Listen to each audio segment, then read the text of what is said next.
79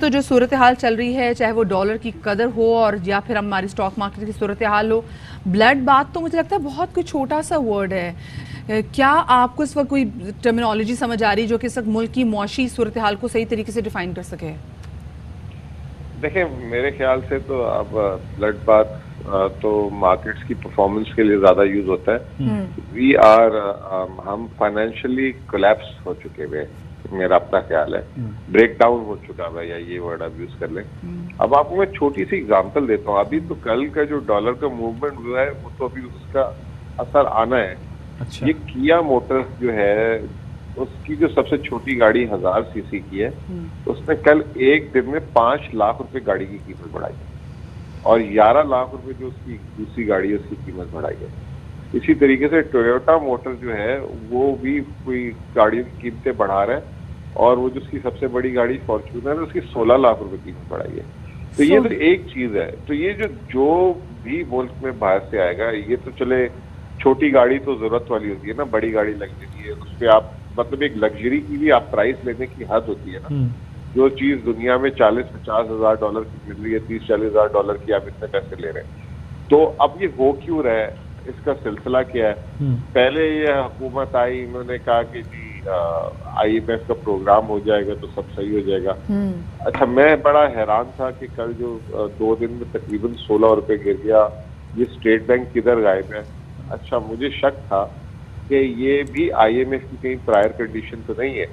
اور اب میرا کافی یہ شک یقین میں بدل گیا جب اسٹیٹ بینک نے ٹویٹ کیے رات کو کہ یہ جو موجودہ کل قیمت بڑھی ہے ڈالر کی, اس میں جو ہے عالمی مارکیٹ میں ڈالر بہت مہنگا ہو گیا ہے, وہ ایک وجہ ہے, اور پاکستان کی ادائیگیاں قرض کی بہت زیادہ ہے. اور یہ تو یعنی انہوں نے کہیں یہ نہیں بولا کہ یہ اس میں سٹے بازی ہوئی ہے, یا جو اس میں جو ہے ایسے عناصر ہیں کہ ہم اس کو صحیح کر دیں گے. تو کمپلیٹ ایسے لگا کہ انہوں نے اس کو گیو اپ کیا ہوا ہے, اور give up for the reason کیا ہوا ہے, یعنی کہ IMF نے ہی ان کو کوئی ڈالر کا نیا ریٹ دیا ہوا ہے. اب وہ 230 ہے, یہ 225 ہے, یہ 250 ہے. تو اس لیے انہوں نے کل بھی یہ نہیں بولا, ورنہ اکثر پالیسی ایز اے آفیشیل اگر کوئی ایسی چیز ہوتی ہے تو وہ اپنے ٹارگیٹ اچیو کرنے کے بعد بولتے ہیں اب نہیں ہوگا. تو انہوں نے یہ بھی نہیں بولا. تو یہ ایک بڑا الارمنگ سچویشن ہے. ابھی ہم خوشیاں منا رہے تھے کہ عالمی مارکیٹ میں اجناس کی قیمتیں نیچے آئیں گی, تو یہاں پہ کچھ مہنگائی جو ہے قابو میں ہوگی. تو یہ 2 دن میں 16 روپے ڈالر بڑھا دیا, تو اب پیٹرول. تو آپ کی بات سے تو ایسا لگ رہا ہے مزمل کہ یہ سلسلہ یہاں رکنے والا نہیں ہے, یہ روپے کی قیمت مزید کم ہوگی آگے. ہاں, اس کی ایک تو وجہ میں نے آپ کو اسٹیٹ بینک کی ٹویٹس بتا دی, پھر مفتاح اسماعیل جو ٹی وی پہ کل بیٹھے تھے وہ بھی ایسی باتیں کر رہے تھے. تیسرا یہ کہ سرمایہ ہے نہیں یہاں پہ, پڑا ہوا نہیں ہے. اسٹیٹ بینک اس وقت بالکل ہی جسے کہتے ہیں نوچ پہ آ چکا ہوا ہے. بینکوں کے پاس سرمایہ نہیں ہے, درآمدی بل کا پریشر ہے, اور یہ پھر اس کے بعد سب سے بڑی بات یہ کہ قرض کی ادائیگی. میں کل سے ٹی وی پروگرام میں ایک ایگزامپل دے رہا ہوں, وہ آپ کے تھرو بھی دے دیتا ہوں کہ دیکھیں انسان ہے نا, سانس لینے کے لیے اس کو آکسیجن چاہیے ہوتی ہے, اور پھر اس کے بعد وہ کاربن ڈائی آکسائڈ اس سانس کو باہر بھی نکال رہا ہوتا ہے, کاربن ڈائی آکسائڈ ہی پھینک رہا ہوتا ہے باہر. اسی طرح معیشت میں جب ڈالر چاہیے ہوتے ہیں آتے ہیں تو وہ آکسیجن ہوتی ہے, اور جب ہم باہر ادائیگیاں کر رہے ہوتے ہیں تو وہ کاربن ڈائی آکسائڈ ہوتی ہے.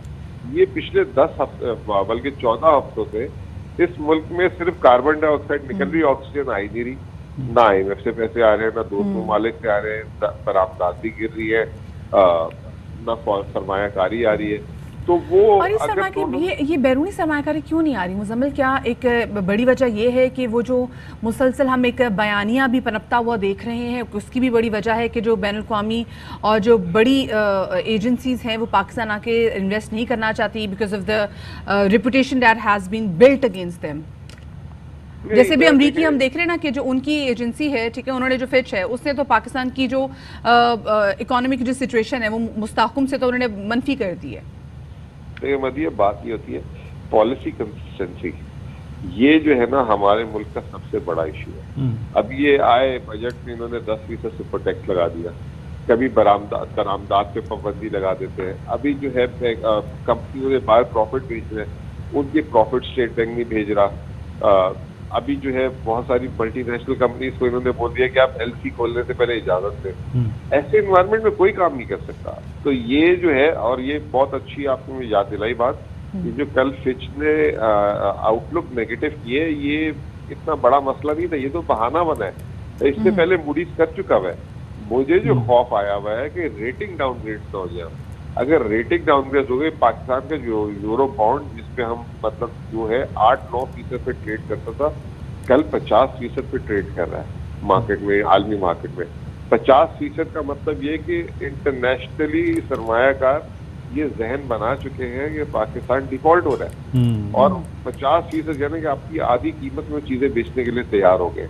تو یہ اچھا سگنل نہیں ہے, نہ گورنمنٹ کانفیڈنس دے پا رہی ہے, نہ روڈ میپ دے پا رہی ہے. میں پہلے دن سے ایک ہی بات کہتا ہوں کہ ان کے پاس روڈ میپ دینے کی صلاحیت ہی نہیں ہے. اچھا اور مزمل, یہ تو انٹرنیشنل جو انویسٹرز ہیں ان کی بات آپ کر رہے ہیں, اس کے ساتھ ساتھ جو لوکل انویسٹرز ہیں, سرمایہ کار ہیں ملک کے اندر, اب 1700 پوائنٹس اسٹاک ایکسچینج نیچے گر گئی ہے, یعنی ان میں بھی غیر یقینی ہے, ان میں بھی خوف پایا جاتا ہے صورتحال کو لے کر.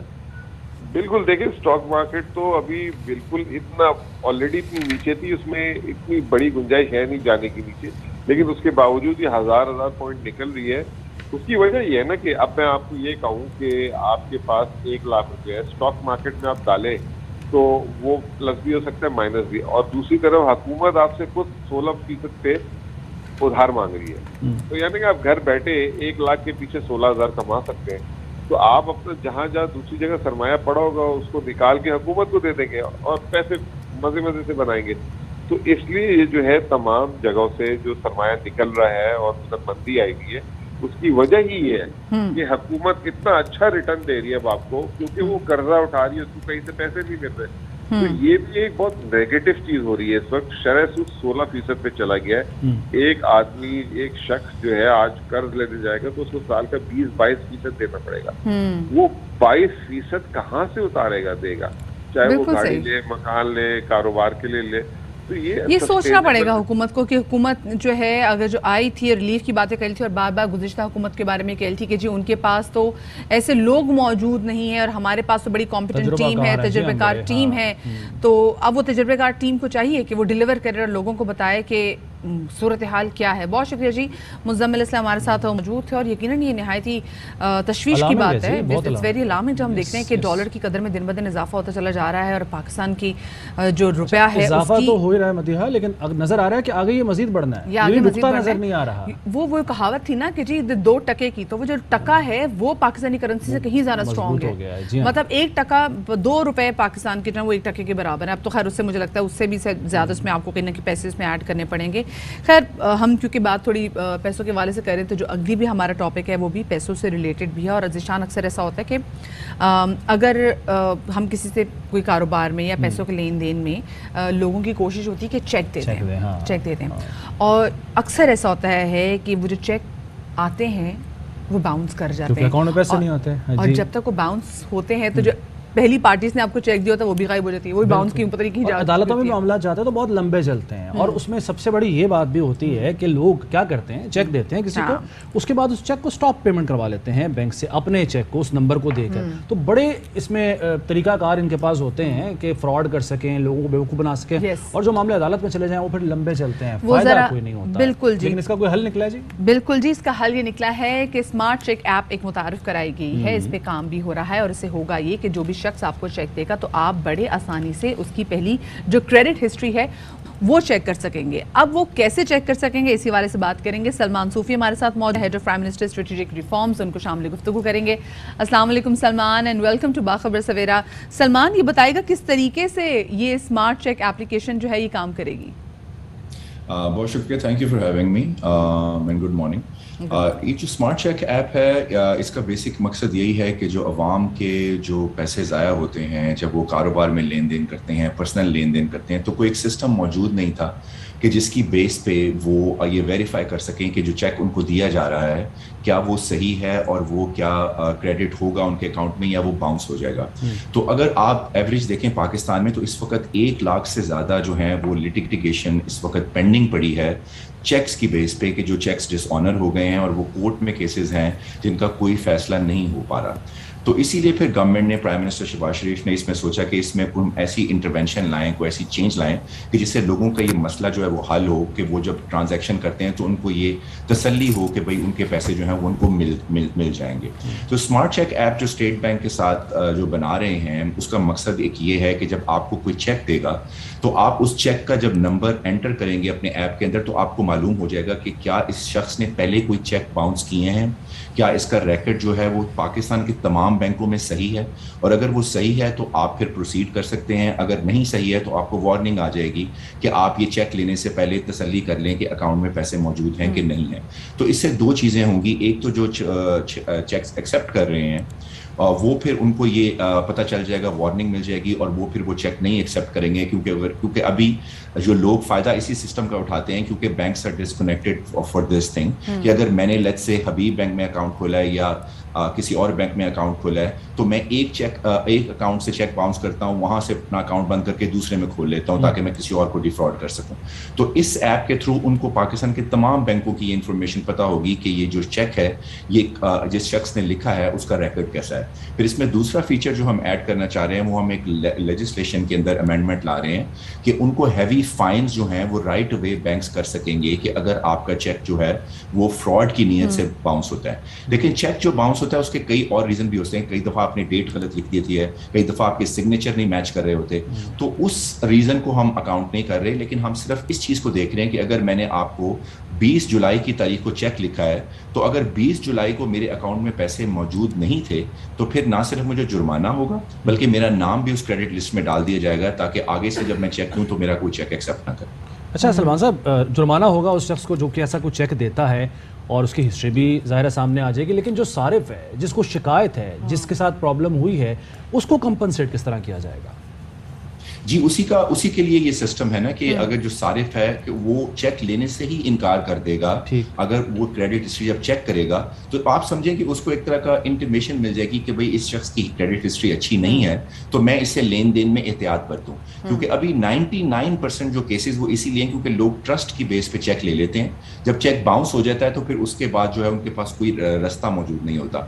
تو اس طرح چیک ایکسیپٹ کرنے سے پہلے ہی آپ کو پتہ چل جائے گا کہ آپ وہ چیک جو ہے وہ ویلڈ انف ہے, نہیں بلکہ ہم ایک اسٹیپ اور ہم یہ جو چیک لیتے بھی ہیں یہ ایک ہمارے اکوینٹنس ہوتے ہیں جن کو ہم جانتے ہیں, وہی ہمیں چیک دیتے ہیں. کیونکہ دیکھیں اگر ہم کسی شخص کو نہیں جانتے تو ہماری کوشش ہوتی ہے کہ زیادہ سے زیادہ سے کہیں یا تو ہمیں پے آرڈر بنوا دو یا تو ہمیں کیش میں بات کرو, لیکن چیک یوزلی ہمارے ان لوگوں کی طرف سے آتے ہیں جو کہ ہمارے جان پہچان والے ہوتے ہیں.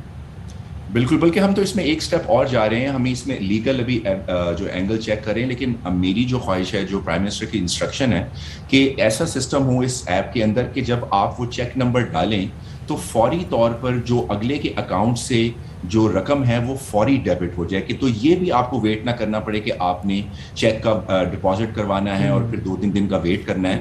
تو جو نیکسٹ اسٹیپ پہ ہم جا رہے ہیں کہ وہ ہم اس اسٹیٹ بینک اس پہ کام کر رہے ہیں, یعنی پے آرڈر کی طرز پر آپ کہہ رہے ہیں؟ جی, پے آرڈر کی طرز پہ, اور یعنی کہ آپ کوئی بھی چیک لکھیں تو وہ آپ کو اسی وقت پتہ چل جائے کہ یار سلمان کے اکاؤنٹ میں پیسے پڑے ہوئے ہیں کہ نہیں پڑے ہوئے, تو وہ آپ کے پاس ایکسیس ہو تاکہ آپ اسی وقت کہہ سکیں کہ نہیں سلمان صاحب آپ کے اکاؤنٹ میں تو پیسے ہی نہیں ہیں تو میں یہ چیک ریفیوز کر رہا ہوں. تو وہ اس سے آپ کی تمام لیٹیگیشن جو ختم. معذرت کے ساتھ ایک اور چیز, بڑے ہم چونکہ زرخیز ہیں, ہم چور راستہ نکال لیتے ہیں, ہمارے ماشاءاللہ ذہن جو ہے وہ بڑے جگاڑ ہوتی ہے. ایک اور کام بھی ہوتا ہے کہ چیک دے دیا جاتا ہے اگلی ڈیٹ کا یا کسی بھی ڈیٹ کا, اور اس کے بعد بینک میں فون کر کے یا شکایت کر کے کہ جی میرا چیک گم گیا یا چیک بک گم گئی ہے, وہ سٹاپ پیمنٹ کروا لی جاتی ہے. اس کا بھی کوئی حل نکالا؟ جی بالکل, یہ تھینک یو, یہ آپ نے بہت اچھا پوائنٹ ریز کیا. یہ بالکل یہ اس کے اندر کور ہوگا کہ اگر آپ نے پوسٹ ڈیٹڈ چیک دیا ہے تو وہ پوسٹ ڈیٹڈ لیٹ سے آپ نے 1 اگست کا چیک دیا ہے, اور جب 1 اگست کو وہ چیک جو ہے وہ پریزنٹ ہوا ہے اور 1 اگست کو اس کے اندر پیسے موجود نہیں تھے, تو نہ صرف آپ کو وہی فائن جو ہوگا ایز اے باؤنس چیک تصور کیا جائے گا, بلکہ اس کے علاوہ جو آپ لٹیگیشن کے انڈر بھی آ جائیں گے کہ تاکہ آپ کا جو کریڈٹ ہسٹری میں نام آ جائے گا کہ آپ کے پوسٹ ڈیٹڈ چیک بھی ہیں جو وہ ایکسیپٹ نہ کیے جائیں. تو it's basically it will help a lot of citizens in a lot of ways. صحیح، ٹھیک ہے، بہت شکریہ جی. سلمان صوفی ہمارے ساتھ موجود تھے اور جو اسمارٹ چیک ایپ جو بنائی گئی ہے اس کی بات کریں کہ وہ کتنا تحفظ فراہم کرے گی ان صارفین کو جو کہ اپنے پیسوں کا جو لین دین ہوتا ہے، کاروباری ایسی بہت ساری چیزیں ان کو چیک کے تھرو کرتے ہیں اور ہم نے دیکھا ہے کہ بہت ساری دفعہ تو یہ باؤنس بھی کر جاتے ہیں. اور اچھا ویسے جس طرح سے اب اسمارٹ فون استعمال ہو رہے ہیں اور لوگ جو پڑھے لکھے نہیں بھی ہیں انہیں بھی ایپس یوز کرنا آ گئی ہیں تو یہ ہیلپ فل ثابت ہو سکتا ہے اور یہ بہت بڑی ایک اچیومنٹ ہوگی اگر عملی طور پر بھی یہ کام کرتا ہے. چیک نمبر ڈالا، آپ نے چیک کیا کریڈٹ ہسٹری کیا ہے اور اس کے بعد سکون ہو گیا آپ کو کہ نہیں یار یہ مجھے دھوکہ نہیں ہوگا، میرے پیسے نہیں مریں گے. تو بڑی اچھی ایک انیشیٹو ہے یہ، اللہ کرے عمل درآمد بھی ہو. بہرحال ایک بریک کا وقت ہوا ہے اور بریک کے بعد واپس آ کے کچھ مزید موضوعات پر بات کرتے ہیں. جناب تو welcome back after the break. گزشتہ حکومت میں سابق وزیر اعظم عمران خان صاحب نے ایک بہت اچھا کام کیا تھا، وہ یہ کہ جو مزدور طبقہ ہے اس کے لیے لنگر خانوں کا کیا گیا تھا بندوبست. لیکن اب مسئلہ یہ ہے کہ وہ جو لنگر خانے جو کہ مزدور طبقے کے لیے کھولے گئے تھے، ان سفید پوش لوگوں کے لیے کھولے گئے تھے جن کے لیے 2 وقت کی روٹی ارن کرنا اتنا آسان نہیں تھا، اب ان کو شکایت یہ ہے کہ ان لنگر خانوں کے اندر ایک تو نہ تو فوڈ کی وہ کوالٹی رہی اور بسا کا تو فوڈ بھی نہیں ہوتا. اچھا یہی بدقسمتی ہے ہماری کہ جب بھی کوئی گورنمنٹ ختم ہوتی ہے، نئی حکومت آتی ہے تو پچھلی حکومت کے منصوبوں کو یا ملیامٹ کر دیتی ہے، ختم کر دیتی ہے، برباد کر دیتی ہے. اور یہ آج سے نہیں، یہ ہم نے پچھلی اگر آپ حکومتوں کی کارکردگی اٹھا کے دیکھ لیں تو ہمیشہ ایسے ہی ہوا ہے، سب نے ایسے کیا. اور یہ صرف مزدوروں کے لیے نہیں بلکہ جو مسافر ہوتے تھے، اگر کسی شہر میں کوئی مسافر جا رہا ہے، وہاں اس کا کوئی جاننے والا نہیں ہے، کوئی رشتہ دار نہیں ہے، عزیز نہیں ہے، دوست نہیں ہے، اس کو بھی پتا تھا کہ یار ایک عمارت ہے، باعزت طریقے سے وہاں پر میں ایک اچھی خوراک کھا سکوں گا. جیسے ہی پردیسی والی ٹرم ہے نا جو آپ کہہ رہے ہیں، مسافر. پردیسی پہلے کسی زمانے میں سرائے ہوتی تھی، وہ بھی پیسے لیتے تھے، لیکن یہاں پر ان کو بغیر کسی چارجز کے، بغیر کسی پیسوں کے ایک اچھی جگہ، اچھا کھانا عزت دار طریقے سے ملتا تھا لنگر خانوں میں. لیکن اب جو ہے وہ صورتحال ان کی انتہائی ابتر ہو گئی اور مزید ابتری بھی آ رہی ہے. بالکل جی، اسلام آباد سے رپورٹ کری ہیں فاطمہ بطول اسی حوالے سے. جی تو یہ فاطمہ بطول کی رپورٹ، اور آپ دیکھ رہی تھی جس طرح سے آبدیدہ تھے لوگ، اور جو ایک سفید پوش ہوتا ہے نا اس کے لیے سب سے بڑی بات یہی ہوتی ہے کہ اس کی سفید پوشی کا بھرم قائم رہے، اور جب یہ قائم نہیں رہتا تو ایسے ہی آنکھوں میں آنسو آتے ہیں. لیکن ذیشان میں سوچ رہی تھی کہ اسلام آباد کے لوگوں کو بھی چاہیے کہ آگے نکل کے، کیونکہ جس نام کے تحت یہ وہاں پہ لنگر خانہ چل رہا ہے، ہم دیکھتے ہیں کہ وہ لنگر خانہ یہاں پہ کراچی میں بھی چلتا ہے اور کیا خوب چلتا ہے. تو لوگوں کو بھی چاہیے کہ چلیں حکومت وقت نہیں کر رہی لیکن کھانا کھلانے سے بڑی عبادت کوئی نہیں ہے. ویسے بھی سیاست ہوتی رہے گی، سیاست کے لیے بہت ٹائم پڑا ہے، بہت مواقع آئیں گے. سیاست نہ کریں، کم از کم اس معاملے پہ، روٹی پہ، لوگوں کے پیٹ کے اوپر سیاست نہ کریں، برائے مہربانی. آگے بڑھیں جی. بالکل جی، آگے بڑھتے ہیں. اور کل جو ہم نے بات کی تھی شادمان نالے میں جو گر کر ایک فیملی گری، اس میں باپ اور ایک بیٹی کو ریسکیو کر لیا گیا، لیکن ماں اور 2 ماہ کا بچہ جس نالے میں ڈوب گئے تھے، ماں کی لاش تو نکال لی گئی، لیکن جو آپ اپنے ٹیلی ویژن اسکرین پہ جو تصویر دیکھ رہے ہیں خوبصورت سے بچے کی، اس بچے کی جو لاش ہے یہ ابھی تک ریکور نہیں کی گئی. ریسکیو ٹیمیں بھی اس حوالے سے بنا دی گئی ہیں اور فائنلی کل ہم نے بھی جب سیگمنٹ کیا تو آفٹر 3 days سندھ حکومت بھی کافی بڑی دیر کر دی، مہربان آتے آتے ہوش کرتے کرتے بہت دیر کر دی. ایک بچہ ڈوب گیا، ایک خاتون جاں بحق ہو گئی. آپ اب ہوش میں آئے ہیں، آپ کمیٹی کھیل رہے ہیں، کیونکہ حکومتوں کے پاس سب سے بڑا جو اقدام ہوتا ہے نا وہ یہی ہوتا ہے جی ایک کمیٹی بنا دو، اور وہ کمیٹی کیا کرتی ہے، وہ اینڈ میں آ کے یہ رپورٹ پیش کرتی ہے کہ ہم اس نتیجے پر پہنچے ہیں کہ معاملہ کچھ نہ کچھ گڑبڑ ہے، اور اس کے لیے ایک مزید کمیٹی در کمیٹی، حل کوئی نہیں نکلتا. مسئلہ یہ کہ یہاں پہ کریڈٹ لینے کی بات کی جاتی ہے. کل وزیر بلدیات سندھ کے ناصر حسین شاہ صاحب، انہوں نے بڑے عجیب طریقے سے کریڈٹ لیا. انہوں نے کہا کہ جی جب یہ گرے تھے نالے میں تو ان کی موٹر سائیکل کو جس نے نالے سے نکالا وہ پیپلز پارٹی کے لوگ تھے. تو جو بندہ پوچھے ان سے کہ جس حکومت کے دور میں جس شہر میں وہ گرے ہیں وہاں حکومت بھی تو پیپلز پارٹی کی ہے نا، یہ تو نہیں بتا رہے آپ. اور جو اقدامات کیے جانے چاہیے تھے وہ بھی پیپلز پارٹی نے کر رہے تھے، جو کوتاہی ہے وہ بھی پیپلز پارٹی کی حکومت. لیکن وہ بچہ جس کا ڈوب کے مار گیا نا، جس کی بھی تلاش جاری ہے، 2 ماہ کا بچہ، وہ اسی غریب آدمی کا ہے. کل ناصر حسین شاہ صاحب نے کیا کہا، ذرا آپ کو سنواتے ہیں. نالے والا واقعہ چیف منسٹر صاحب نے نوٹس بھی لیا ہے، اس کی انکوائری کے لیے بھی کہہ دیا. خاندان سے مکمل طور پر ہمدردی ہے، ان کے دکھ میں برابر کے شریک ہیں. موٹر سائیکل جب گری تو وہاں پہ جو لوگ ان کو نکال رہے تھے وہ پاکستان پیپلز پارٹی کے ہی تھے. نااہلی ہے ان لوگوں کی جو وہاں پہ کام کر رہے تھے کہ انہوں نے وہاں پہ رکاوٹیں کھڑی نہیں کی تھیں، اس وجہ سے یہ افسوسناک واقعہ پیش آیا. تو ناصر سینشا صاحب جن کی نااہلی تھی وہ کون لوگ تھے؟ کیا وہ پیپلز پارٹی کے لوگ نہیں تھے جنہوں نے وہاں سے رکاوٹیں ہٹا دی تھی؟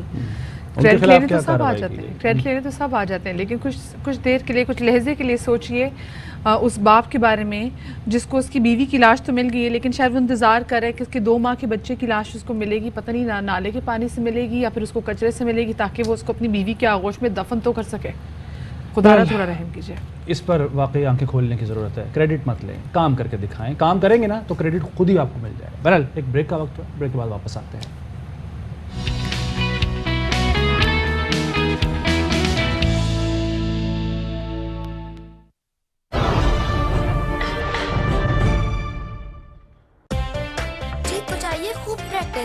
اور غذائیت سے بھرپور بلو بینڈ روزانہ جو دے ٹیسٹ کے ساتھ وائٹامن اے اینڈ ڈی اور اومیگا 3 اور 6 کی مکمل طاقت۔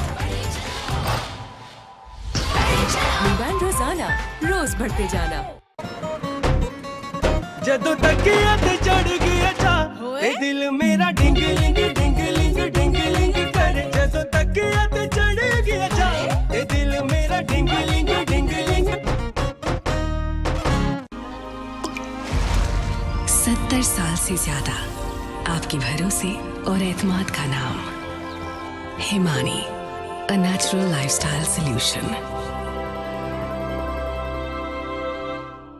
خورشید فینز، جس میں ہے AC/DC انورٹر ٹیکنالوجی جو دے 60% تک بجلی کی یقینی بچت، اسی لیے تو ہر گھر کی اولین ترجیح ہے خورشید فینز کے inverter fan. Khurshid fans Pakistan کا پہلا انورٹر فین۔ آئی ایم فخر عالم، پوری دنیا کا گردشی چکر مکمل کرنے والا پہلا Pakistani, presenting the spirit of ambition, mission Parwaz fragrance by Hemani. Lemon Max لمبر چلے پورے مہینے چم چم چم چم۔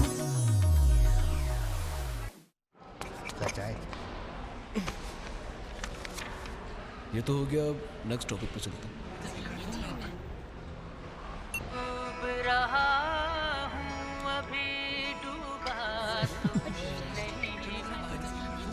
اے وعدہ فراموش میں تجھ سا تو نہیں ہوں۔ جب موڈ ہو کلاس ختم کرنے کا تو 82 ملین گانے اور 4 بلین پلے لسٹ ہیں۔ تو ہے میری ٹھنڈی چھاواں، میں رانجھا تو ہے ہی۔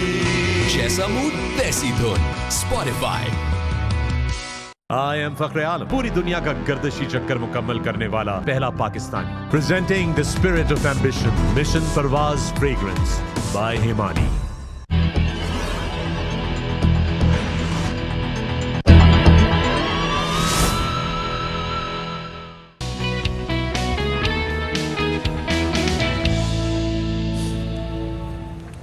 جی welcome back to Bakhabar Savera, اور کچھ افسوسناک خبر شامل کرنی پڑے گی۔ افسوس ہمیں ہے، لیکن مسئلہ یہ ہے کہ نشاندہی کرنا اور اویئرنیس دینا بھی ہمارا کام ہے، ہمارا فرض ہے۔ تو پشاور میں کینٹ کا علاقہ ہے، کنٹونمنٹ کا، اور 15 دن گزشتہ جو گزرے ہیں اس میں 3 بچیوں کے ساتھ مبینہ زیادتی کے واقعات پیش آئے، اور افسوسناک ایک اور پہلو یہ بھی ہے کہ ان میں سے 3 میں سے 2 بچیوں کو قتل بھی کر دیا گیا ہے۔ اور آپ دیکھیں ایک ہی علاقہ ہے جس میں 3 بچیوں کو زیادتی کا نشانہ بنایا گیا، اور یہ پتہ ہی نہیں ہے کہ کس نے بچیوں کو زیادتی کا نشانہ بنایا۔